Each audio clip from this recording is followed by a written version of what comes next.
Hello and welcome back to the channel. I'm Nick, and today I just wanted to make a little bit of a more off-the-cuff, shorter kind of expose kind of video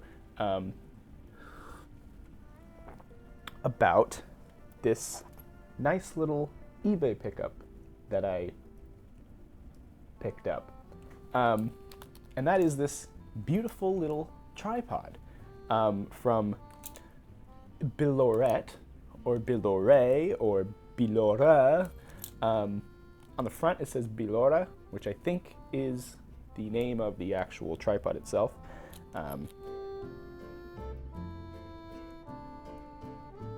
Yeah, I just wanted to make a nice little video talking about this and talking about kind of what I think it shows about modern design and about my own personal design sensibilities and preferences. And I wanted to kind of explore why maybe it is that I prefer the aesthetic, the design language of something like this, as opposed to more modern tripod designs. So a little bit of background on why exactly it is I felt compelled to pick up a vintage tripod. The one I'm currently using is a much more modern design. It's a much more bulky, heavy, like at its smallest, it's about this big. So it's about, twice to 2.5 times the size of this thing. While it's honestly, functionally, it is amazing. It's very good. It's solid, it's sturdy. The legs can be kind of extended and collapsed and adjusted to be whatever length you want them to be.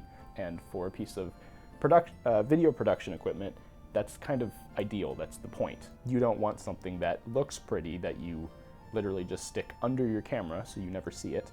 You want it to be functional. You want it to work for you how you need it to. And that's fair. I completely understand that design approach. I completely understand why we would kind of head in that direction from an industrial design standpoint. And I'm not saying that is wrong. I'm not saying that tripods now are worse. I actually do really love this tripod that I'm using for what I'm using it for. Setting my camera and my teleprompter on it for making videos, sitting here in kind of more of a studio environment, it works really well because I have all of the time that I kind of need to set it up, get it how I want it, make it work for me how I need it to. But I do find it a bit clunky. I find it a bit heavy, a bit obtuse to adjust and use, really. I just find that when I think about using it and when I go to use this tripod, I kind of dread using it just because it's just such a chore to get it adjusted how I want it. Now, most of the time it just stays in this arrangement and I put it in my gear closet and I don't really have to think about it or worry about it until I pull it out for another video. But when I have to do top-down shots, when I have to get like B-roll and things, it's kind of a pain to adjust and move around. And I want to keep stressing, this doesn't make it a bad tripod. This doesn't make it a bad design. There's a reason that they've done all of the things that they do with this tripod. It's incredibly sturdy. It has an incredible variety of sizes that it can obtain. The legs are extremely stiff, so there's no real flex in them. Like, even if they're fully extended, you can't really bend the legs. From a technical, functional standpoint, this tripod is leagues ahead of this little 40s, 50s tripod. If you showed up to a professional photo shoot, a professional video shoot with this thing, people would be like, ooh, that looks cool. Why did you bring that? People would second guess you. It would be like showing up at a professional shoot and pulling out your iPhone to do the shoot. It works. It absolutely works, and it works well. But people are gonna question you about it because it doesn't have that professional look. It doesn't have the aesthetic that we kind of associate with professional cameras. And that is something that's been worked into modern tripod design. All that being said, this tripod I'm using right now to film is very good. It works, it's functional. I love it for what I'm using it for. However, when I want to go somewhere, and film something, I don't like taking that. It's huge. It sticks out of my backpack like probably this much above. Maybe that's a bit of an exaggeration. It probably sticks out to about where my head is, which is not ideal when I'm trying to bend over and move and get in cars and get out of cars and move it and get it all set up and everything. It's big, it's clunky. It's not a travel tripod. That's not what they were aiming for.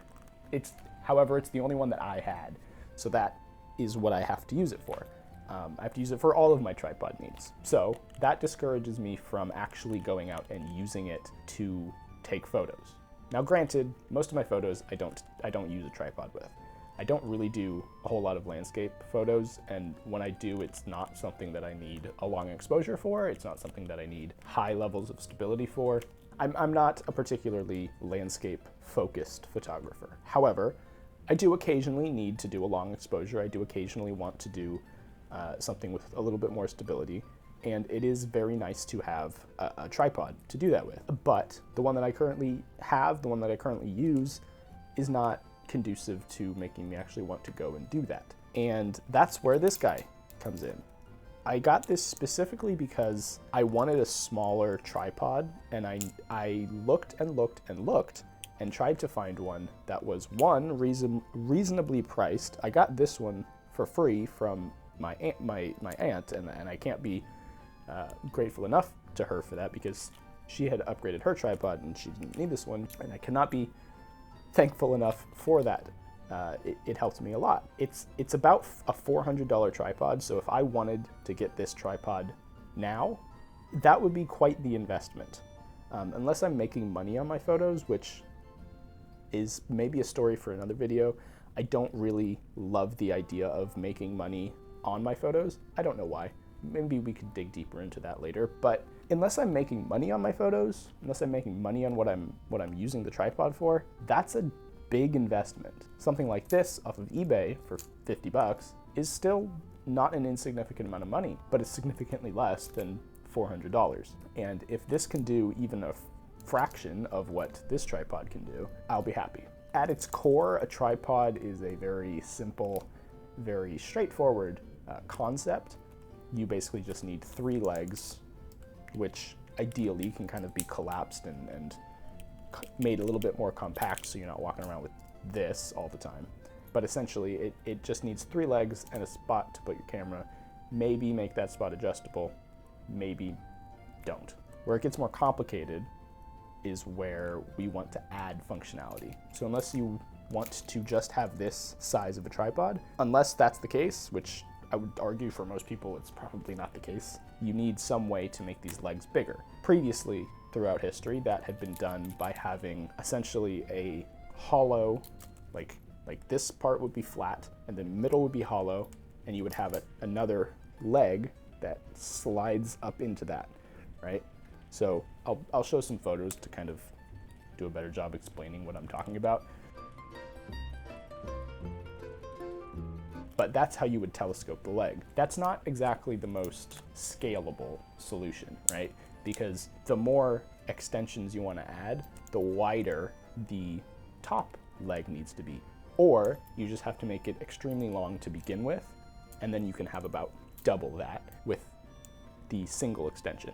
But that limits compactability. So we've obviously moved on to this more cylindrical leg design where everything telescopes inside of this and that can kind of nest into each other. However, we're still presented with an issue with this design, in that the more legs that you add, the thinner they get, right? So for every successive step, your leg needs to get thinner so that it can fit into the previous one. And for most applications, that's kind of fine. The tripod that I have now, the thinnest leg is probably, about 3/4 of an inch in diameter. That's plenty with modern materials to get very sturdy. The other issue that you have is how do you lock those legs? With previous designs, you could kind of just screw a screw, I guess, into the leg where you wanted it to stop. Where I want to get with this is not that this is the ultimate solution, not that we should actually go back to this, modern tripods are bad. Instead, I think I am very pleased by the solution to the problem that is presented by this tripod. I love this action. And this is an action that you can't really do with most modern tripods. I'm sure there's probably 1 or 2 out on the market that still do this, but it's inefficient and it's not ideal, which is why we don't do it anymore. However, I find it so satisfying, and that's this. You can just whip it out and you've got a fairly solid, a fairly solid leg.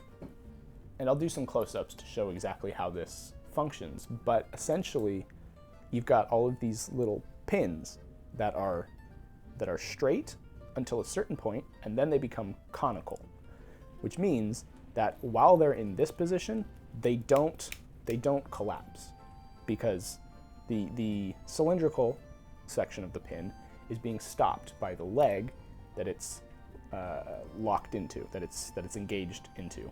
And so it can't collapse until something hits the conical part. And the really clever part of these legs is how they do collapse. And that's with this neat little lock. So essentially this entire leg can't collapse until you unlock this section, which then allows this first section to move down, and once it hits this lip, it disengages that pin. And then the next one comes down and it does the same thing, and that disengages, the next one disengages, the next one disengages, and finally you've collapsed your whole leg. So in normal actuation, you just pull and collapse the entire thing. That is something I want in my tripod. That is something I want in all of my tripods, because it's fast and it's simple. I don't need to faff about with screwing and unscrewing either a clamp or a little nut, a compression nut that'll hold tight onto the next leg segment, which is currently what my current tripod does and is what makes it so clunky and not fun to use. Personally, I'm just very satisfied. This mechanism makes me extremely happy just to use it. When I got this, I had no idea that's how it worked. I think I had seen pictures in the listing that it did have extendable legs, but I didn't know how they worked. I wasn't entirely certain how they would do that, and the solution is just so clever. I find it so clever. Now it has its downsides. It obviously can only be extended fully or not at all. So you have 2 extremes, which is, maybe not ideal. For me personally, I don't have a huge tendency to use the tripod that I'm using now at half extensions. I'm using it that way right now because of just like kind of where my seat is set up and everything. So it has its value, but I don't find myself using it that way when I actually do try to use it to take landscape photos. Personally, that doesn't really bother me that this only does full extension. What does kind of bother me is just how weak these legs are. They're quite wobbly, and the farther they go, obviously, the more they're gonna wobble. They lock very well. They're very sturdy in compression like this, but when you have all of them fully extended, I just love that so much. When you have them all fully extended, this is incredibly unstable. This is not good design from a tripod standpoint if you want a stable tripod. All of these legs are flexing out like this when you put a weight on it. The only solution you're left with to increase the stability of this is to collapse the legs and to bring them in. That brings up a couple issues. One, you're decreasing the footprint, so this is much less stable than if I had it fully extended, where I can't knock it over. When it's like this, it's much less stable. If I just like touch it, it's going all over the place, right? If I touched it this way, it could just fall over. So that's one problem. You're decreasing that footprint, which makes it significantly less stable. The other problem is that you're increasing the height when you do that, right? You're adjusting where the camera actually sits. So if you did want to have an exact point, but fully extended, and fully extended was where you wanted it to sit, but fully extended was too wobbly for you, you can't really do anything with that.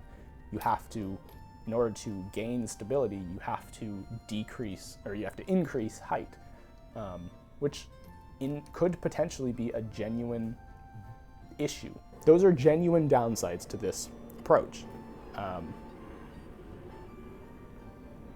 don't know if you can hear that, but we're like right in line of a flight pattern. What was I saying? This is not ideal from a design standpoint.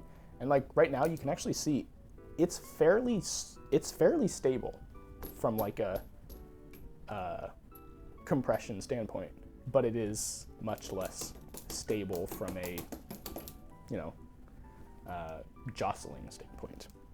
But honestly, and I don't think this is a hot take, but I think the portability of this and just the satisfying nature of the collapsing, I think the portability of this far outweighs the stability issues. I personally prefer a solution like this, that I can just stick this in my back pocket and go. It doesn't get more portable than that. And I love that about this.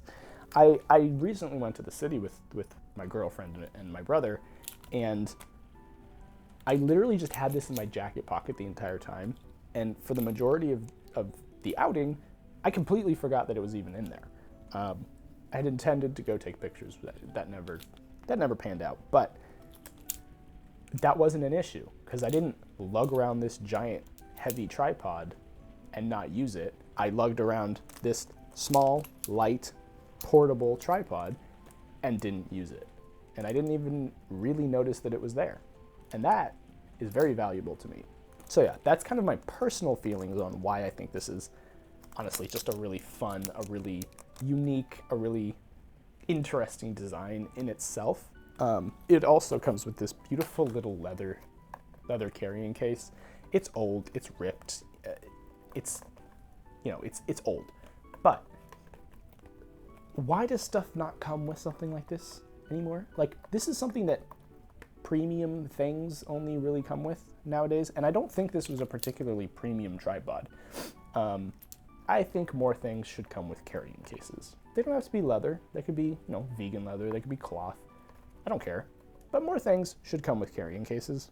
That's just my own personal thoughts on that. But I don't know.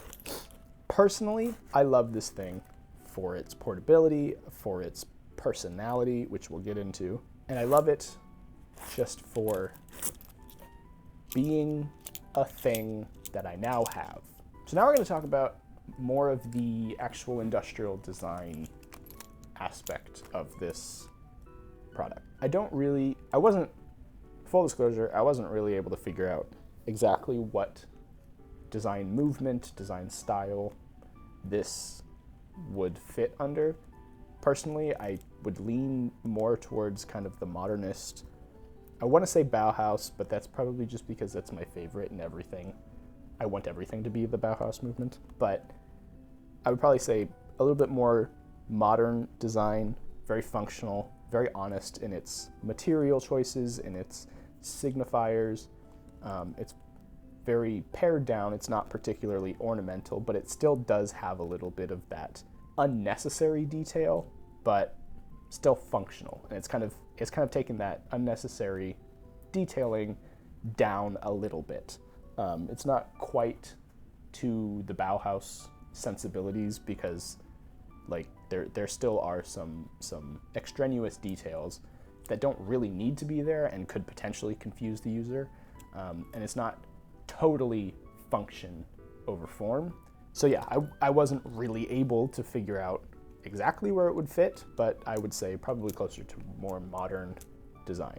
And that's not to say design from today, that's to say the modern design movement, that era.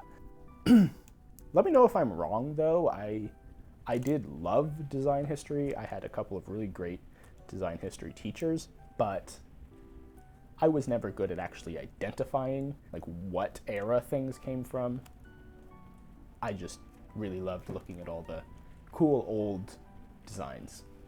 So yeah, let me know if you have a better analysis of this design, and let me know where you think it came from. And if you know what year this is from, I wasn't, through a very cursory Google search, I wasn't really able to find exactly what year this came out or when it was produced. But yeah, if you know, let me know. If you have a better design analysis of this, please put that in the comments, because I would love to be more informed about exactly what this language is that I love. Let's get into why exactly it is I love this design language. It's kind of riding that line between very simple, very functional, very Ramsian, you could call it. It's kind of riding that line between that and also very ornamental, very fancy, very packed full of unnecessary extraneous details.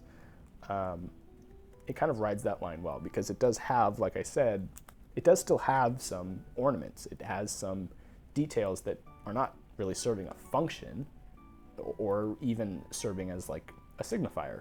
They're really just serving as this looks good with the rest of the overall design. So if we were to go full ROMs, we would probably say it doesn't really need these black stripes back here. These are kind of unnecessary. They don't really tell us anything about how to use this tripod. The grips, I think, are extremely functional. They should definitely be there, and it's a good signifier to tell you this is kind of somewhere where you hold, right?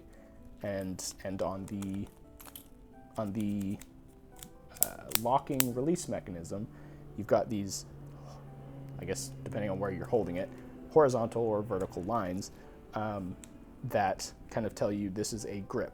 You grip on this, and getting your fingers there, like if you were just handed this and you had to kind of figure out how it would function, you're gonna probably see that this kind of asks you to touch it, and you'll probably touch it and feel, oh, it rotates, and then eventually you may figure out that it collapses, and maybe you don't exactly put that together with what exactly its function is, like I did. Originally, I had extended it, and I was like, okay, now how go back in? And I thought you just had to like push on the little pin individually and then collapse it that way. But then obviously I got stuck at this point. I was like, hello? And you just had to kind of collapse them in. That was not, however, the case. Eventually I pulled it out, and then I realized if you pull this, then this whole thing slides in nice and easy, you know? The point is, it uses signifiers well to kind of tell you where it needs to be, how it needs to be used. But it does also have these extraneous details, like this red. Why is that red there? I don't know. These lines up here, they don't really tell you a function. And these lines on this kind of collar bit, they don't really tell you a function. They would imply that maybe you hold it from here, but or that maybe this is supposed to move up, and that is true in disassembly, but you know, in everyday use, you're not going to be disassembling this. So essentially they're just useless details. Useless details that I do think work and I do appreciate having on this little guy. My point is that it is not wholly function over form. It does have a little bit of personality, a touch of design, a touch of art, if you will.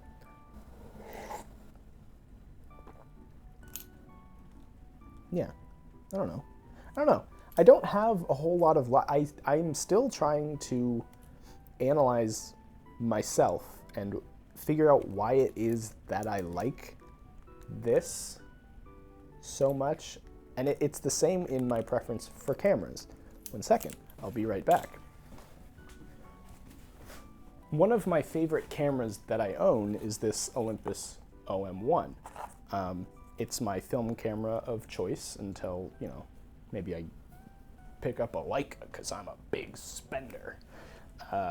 But it's my kind of film camera of choice because it just has a personality, you know? And maybe it's just because I'm drawn to a more vintage styling.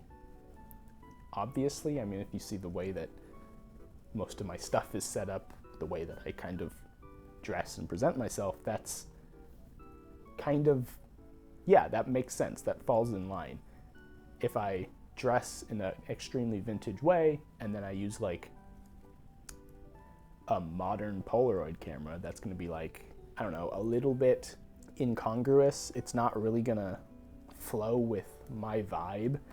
I think part of it is just that a lot of these older designs, a lot of these older products are still very mechanical. One of my favorite things about this camera is the lenses, the physicality that these lenses have, like this nice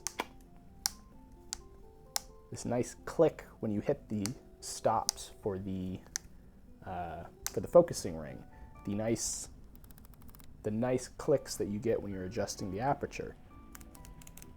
A different click for the shutter speed, and obviously, classically, the shutter sound. I have some film in here still, so I'm not gonna demonstrate the shutter sound, but the classic shutter sound, I don't know. I really love the physicality of old things, old mechanical hardware, old products. It just so happens that a lot of that is tied in with these kind of modern era cameras. They just kind of, the design language just kind of happens to coincide with all of this mechanical hardware and mechanical adjustment and movement because of when they were made. Not, like, one is not tied to the other. You can have an extremely clean, simple, modern, contemporary design. You can have an extremely contemporary design that still has mechanical buttons, still has mechanical switches, mechanical inputs, outputs. That can be a thing. It's possible. My point is that one is not tied to the other. But generally speaking, more contemporary designs shy away from that. They move more toward just giving you kind of a screen, a lot more solid state interactions. Whereas with older tech, for a more civilized age, you get so much more tactile feedback because that's what they were working with. They didn't have, you know, PCBs were kind of just on the rise. They weren't super common. You couldn't do everything with just a screen. So they had to use mechanical devices to make their things work. I don't know, I'm kind of rambling here. My point is that I love the mechanical aspects, the analog aspects of old technology. I love new technology, but I think we could do with a little bit more mechanical interaction, a little bit more analog input. Analog and digital don't have to be separate. They don't have to be polar opposites. You can marry the two. You can merge the two. We see that in mechanical keyboards. You know, I think this is one space where we actually see a lot of that overlap that I really enjoy and I really like. A lot of keyboards will have A lot of mechanical keyboards will have mechanical switches. They will give you that tactile feedback, that feel, that personality to your keyboard that you don't get with just like a chiclet style keyboard that everybody can just cheaply produce. It's just, you know, just a PCB and some membrane, and that's all. These have like these nice tactile switches and buttons and scroll knobs. And you can also add to this, say if you wanted to, you could add a screen. That screen could indicate things, that could give you useful information. It could even be an input. If you wanted to have an F-row that's a screen, maybe follow in Apple's footsteps with the touch bar, which I know a lot of people didn't like, but I actually thought was pretty cool. You could do like the whole F-row in a touch screen, or an additional row on top of that in a touch screen. My point is they don't have to be separate. I think mechanical keyboards show that because they are a analog input. I say analog, they're digital, but from a tactile standpoint, they're an analog input that we don't get in a lot of things these days. And I think that's one of the draws for a lot of people to mechanical keyboards, is that they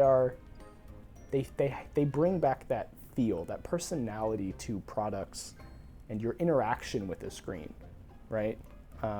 That's one of the reasons I think why VR and AR don't really appeal to me that much. Like the AR future of having just a headset that you see all your screens on doesn't really appeal to me, because I like being able to touch my screen. I like being able to change my screen, mod my screen. I like interacting with the things that I own. And while from a cost standpoint, from like a setup optimization standpoint, it makes a lot of sense. You can have as big of a monitor as you want. If it's inside of a screen on your face, you're not limited by the physical reality around you. But I think you can strive for a high level of optimization and efficiency without getting rid of the personality, without getting rid of the delight that the users can get from their products. I think a lot of modern designs tend to focus on the kind of implication of what their product means about the user. Like with an iPhone, it's kind of a status symbol more than it is a product, you know? People generally buy iPhones, one, because they genuinely like the design and the experience of an iPhone, but also a lot of people do buy iPhones because they're a status symbol. They kind of tell other people something about you. While that is something that should be kept in the mind, I think, of industrial designers, I don't think that is, you know, what we should strive for. I think we should keep in mind to delight the user. We should think about what is a satisfying interaction for this user to have with my product. Would a physical button work better here? I don't know. I tend to think yes. I tend to be a little bit more on the side of yes, physical buttons, physical interactions, they're better. I like them better. And I think this is kind of an example of that.